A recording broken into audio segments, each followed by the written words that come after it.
Hi friends, നിങ്ങളെല്ലാവരും ഉച്ചയ്ക്ക് ആഹാരം കഴിച്ചോ? ഞങ്ങളുടെ ഭക്ഷണം എല്ലാം റെഡിയായി. നിങ്ങളൊന്ന് കാണിക്കട്ടെ. പതിവ് പോലെ ചമ്പവരിച്ചോറ്. ഇന്നത്തെ തോരനാണെങ്കിൽ ഇടിച്ചക്ക തോരനാണ്. നിങ്ങൾക്ക് എല്ലാവർക്കും അറിയാമായിരിക്കും. ഇത് പഴയ ആൾക്കാരാണ് കൂടുതൽ ഈ തോരൻ വെക്കുന്നത്. തീരെ ചെറിയ ചക്ക കൊണ്ടുവന്ന് അതിൻ്റെ തോലൊക്കെ കളഞ്ഞു അതിനെ പീസായിട്ട് നുറുക്കി വേവിച്ചിട്ട് ചതച്ചെടുത്ത് തേങ്ങയും ജീരകവും ചെറിയ ഉള്ളിയും കൂടെ മിക്സ് ചെയ്ത് വെച്ച ഒരു സൂപ്പർ ഇടിച്ചക്ക തോരൻ. മറ്റേ മത്സ്യമാണെങ്കിൽ നല്ല സൂപ്പർ നെത്തോലി കിട്ടി. അത് മാങ്ങയും പച്ചമുളകും കൂടെ മിക്സ് ചെയ്ത് തേങ്ങയും ജീരകവും ചെറിയ ഉള്ളിയും കൂടെ കുഴമ്പ് രൂപത്തിൽ വെച്ചൊരു നെത്തോലിക്കറി.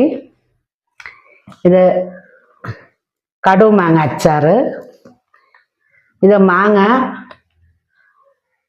ഉപ്പുവെള്ളത്തിൽ കാന്താരി മുളകും കൂടെ ചേർത്ത് അടമാങ്ങ ഇട്ട് വെച്ചിരിക്കുകയാണ്. പിന്നെ അത് കഴിഞ്ഞിട്ട് തക്കാളി കഴിക്കാനുണ്ട്, ആപ്പിളുണ്ട്. ഇത്രയൊക്കെ തന്നെയാണ് ഇന്നത്തെ ഉച്ചയൂണ് വിശേഷങ്ങൾ. നിങ്ങൾക്ക് എല്ലാവർക്കും ഇഷ്ടമായെങ്കിൽ നിങ്ങൾ ലൈക്ക് ചെയ്യണം, ഷെയർ ചെയ്യണം. നിങ്ങളുടെ സ്നേഹവും വിലയേറിയ നിർദ്ദേശങ്ങളും എനിക്ക് വളരെ വിലപ്പെട്ടതാണ്. അടുത്ത വീഡിയോസുമായിട്ട് നാളെ കാണുന്നത് വരെ എല്ലാവർക്കും ഒരു ശുഭദിനം ആശംസിച്ചുകൊണ്ട് നിർത്തുന്നു. നന്ദി, നമസ്കാരം.